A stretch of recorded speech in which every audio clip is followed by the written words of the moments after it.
बच्चों, आज हम पढ़ेंगे कक्षा 9वीं की हिंदी के काव्य खंड का पाठ 12 कैदी और कोकिला के प्रश्नोत्तर आज हम देखेंगे।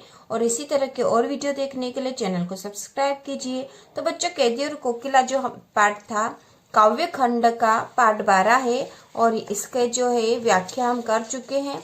ठीक है, इसकी व्याख्या हम कर चुके थे। इसके हिंदी भावार्थ हमने देख लिया था बच्चों। यदि आपने नहीं देखा हो तो चैनल की प्लेलिस्ट में जाकर देख सकते हो। कैदी और कोकिला यह जो काव्य है, यह जो कविता है, माखनलाल चतुर्वेदी जी द्वारा लिखी गई है। और माखनलाल चतुर्वेदी जी को एक भारतीय आत्मा के नाम से जाना जाता है। और यह जो काव्य खंड था यह स्वतंत्रता संग्राम के समय लिखा गया है, जब माखनलाल चतुर्वेदी जी जो जेल में थे और उस समय अंग्रेजी शासन कैसा था उसके बारे में उन्होंने बताया था। यहाँ पर आज हम इसके प्रश्नोत्तर करेंगे। तो इसके जो प्रश्नोत्तर है, ठीक है बच्चों, आज हम इसके प्रश्नोत्तर करेंगे। प्रश्नोत्तर 1 से 6 तक करेंगे और उसके बाद का वीडियो अगला बनाएंगे। तो इसका जो प्रश्न पहला है, कोयल की कूक सुनकर कवि की क्या प्रतिक्रिया थी। ठीक है, तो इसके प्रश्नोत्तर हम कॉपी में करेंगे। पहला प्रश्न है, इसका जो प्रश्न पहला है, कोयल की कूक सुनकर कवि की क्या प्रतिक्रिया थी। तो इसका उत्तर होगा बच्चों कि कोयल की कूक सुनकर, जैसे कवि ने कोयल की कूक सुनी थी, तो कोयल की कूक सुनकर कवि को ऐसा लगता है कि कोयल कोई विशेष संदेश लेकर आई है, इसलिए वह आधी रात में कूक रही है।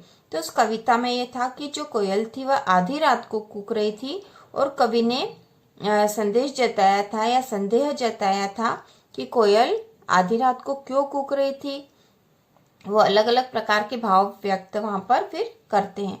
तो कोयल कोई विशेष संदेश लेकर आई है, इसलिए वह आधी रात को कूक रही है। ठीक है बच्चों, याद कर लोगे आप तो इसका उत्तर हो जाएगा।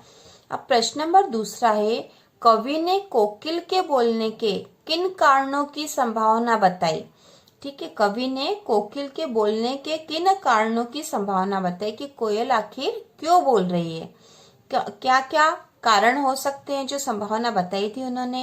तो इसका उत्तर है, कवि ने कोकिल के बोलने के निम्न कारणों की संभावना बताई है। तो यहाँ हम पॉइंट से लिख देंगे तो ज्यादा अच्छा रहेगा। ठीक है, तो हम जब पॉइंट से लिखते हैं तो हम ऐसा लिख देते हैं कि निम्न कारणों की संभावना बताई है और फिर उनको नंबर से लिख देते हैं। तो पहला है, कोकिल कोई विशेष संदेश लेकर आई है। पहला कारण क्या था कि कोकिल कोई विशेष संदेश लेकर आई है, हमने प्रश्न नंबर 1 के उत्तर में भी याद करा था। फिर दूसरा है, कोकिल किसी दर्द या वेदना के कारण आधी रात को बोल रही है। तो दूसरा जो कारण उनके मन में आया था कवि के, यह था कि कोकिल किसी दर्द या वेदना के कारण आधी रात को बोल रही है या कूक रही है। तीसरा है, कोकिल ने कोई संकट या मुसीबत देख ली है जिसके कारण वह बोल रही है। चौथा है, कोकिल कवि के हाथों की जंजीरें देखकर दुखी है। हो सकता है कि कोयल ने जो है कवि के हाथों में जंजीरें देख ली है जिसके कारण कि वह दुखी है। कोकिल कोई विद्रोह के बीज बो रही है, यह भी संभावना बताई कि कोई विद्रोह उसके मन में आ गया है अंग्रेजी शासन के प्रति। कोकिल के गीत लोगों को जगाने व सचेत करने के लिए हैं। तो इस प्रकार से कवि ने ये कारण बताए हैं, ये संभावना बताई है, तो आपको याद हो जाएंगे। देखो बच्चों, पहला जो है कोकिल कोई विशेष संदेश लेकर आई है, तो ये तो आपको याद करना ही है। कोकिल किसी दर्द या वेदना के कारण आधी रात को बोल रही है। ठीक है, किसी दर्द के कारण बोल रही है। कोकिल ने कोई संकट या मुसीबत देख ली है जिसके कारण वह बोल रही है। फिर कोकिल कवि के हाथों की जंजीरें देखकर दुखी है इसलिए बोल रही है। और कोकिल कोई विद्रोह के बीज बो रही है। और कोकिल के गीत लोगों को जगाने और सचेत करने के लिए है, इस कारण हो सकता कि वह कूक रही है या बोल रही है। तो इनमें से कोई से भी 5 पॉइंट या 4 पॉइंट भी आप याद कर लोगे तो ये उत्तर कंप्लीट हो जाएगा। ठीक है, अब प्रश्न नंबर तीसरा है, किस शासन की तुलना तम के प्रभाव से की गई है और क्यों। किस शासन की तुलना तम के प्रभाव से की गई है और क्यों। तो इसका उत्तर आएगा, अंग्रेजी शासन की तुलना तम के प्रभाव से की गई है। ठीक है, किसके स्थान पर क्या आ जाएगा यहाँ पे, अंग्रेजी है ना। अंग्रेजी शासन की तुलना तम के प्रभाव से की गई है, क्योंकि अंग्रेजी शासन अन्यायपूर्ण है। ठीक है, क्योंकि अंग्रेजी शासन अन्यायपूर्ण है, वहां पर लोगों के साथ अच्छा व्यवहार नहीं किया जाता है, उनके साथ पशुओं के जैसा व्यवहार किया जाता है, इसलिए अंग्रेजी शासन को अन्यायपूर्ण कहा गया है। प्रश्न नंबर 4 है, कविता के आधार पर पराधीन भारत की जेलों में दी जाने वाली यंत्रणाओं का वर्णन कीजिए। ठीक है, पराधीन भारत, जब भारत अंग्रेजी शासन के पराधीन था या उसका गुलाम था, अंग्रेजों का शासन था हमारे देश में, उस समय भारत की जेलों में दी जाने वाली यंत्रणाओं मतलब कठिन परिस्थितियां, ठीक है, जो बुरा व्यवहार, यंत्रणाओं मतलब जो बुरा व्यवहार अंग्रेजी शासन द्वारा किया जाता था, उसके बारे में वर्णन कीजिए। तो इसका उत्तर होगा, पराधीन भारत की जेलों में अंग्रेजी सरकार द्वारा कैदियों को जंजीरों से बांधकर अंधेरी कोठरी में रखा जाता था। तो पराधीन भारत में क्या करते थे, जेलों में अंग्रेजी सरकार कैदियों को जंजीरों से बांधकर अंधेरी कोठरी में रखती थी। अंधेरी कोठरी मतलब छोटा कमरा, ठीक है, 10 बाई 10 का, जैसा उसमें कविता में बताया गया है। बहुत छोटे कमरे में कैदियों को अंधेरे में रखा जाता था, जहां रोना भी गुनाह था। ठीक है, जहां रो भी नहीं सकते थे, और यदि बोला भी नहीं जा सकता था, वहां पर कैदियों से पशुओं की तरह काम करवाया जाता था और उन्हें अपशब्द भी कहे जाते थे।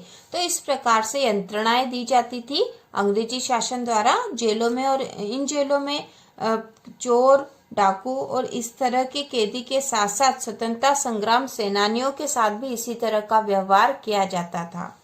अब अगला प्रश्न 5वां है, भाव स्पष्ट कीजिए। मृदुल वैभव की रखवाली सी कोकिल बोलो तो इसका आशय या भाव हम स्पष्ट करते हुए कहेंगे कि मृदुल वैभव की रखवाली सी से आशय है कि कोकिल की आवाज कोमल और मधुर होती है ना। मृदुल वैभव की रखवाली सी मतलब कोयल की जो आवाज है वो कैसी होती है, कोमल और मधुर होती है, और वह मीठे गीत गाती है। ठीक है, मीठे गीत, कोयल की आवाज सभी को बहुत मधुर लगती है और उसके गीत सभी को मीठे लगते हैं, वह मीठे गीत गाती है। लेकिन आज आधी रात को वह किस वेदना, दर्द के कारण चीख रही है। आज कोकिल की आवाज में दर्द क्यों है, लेकिन जब वो आधी रात को कोयल बोल रही है, कूक रही है, तो कवि को ऐसा लगता है कि उसकी आवाज में इस समय बहुत दर्द है। तो वह आधी रात को किस दर्द के कारण चीख रही है, आज कोकिल की आवाज में दर्द क्यों है, कोकिल बोलो तो इस प्रकार से हमने इसका भाव स्पष्ट कर दिया है। अब जो ख वाला है अगला, इसका यहाँ एक और पद दे रखा है जिसका हमें भाव स्पष्ट करना है। हूँ मोट खिंचता लगा पेट पर जुआ, खाली करता हूँ ब्रिटिश अकड़ का कुआं।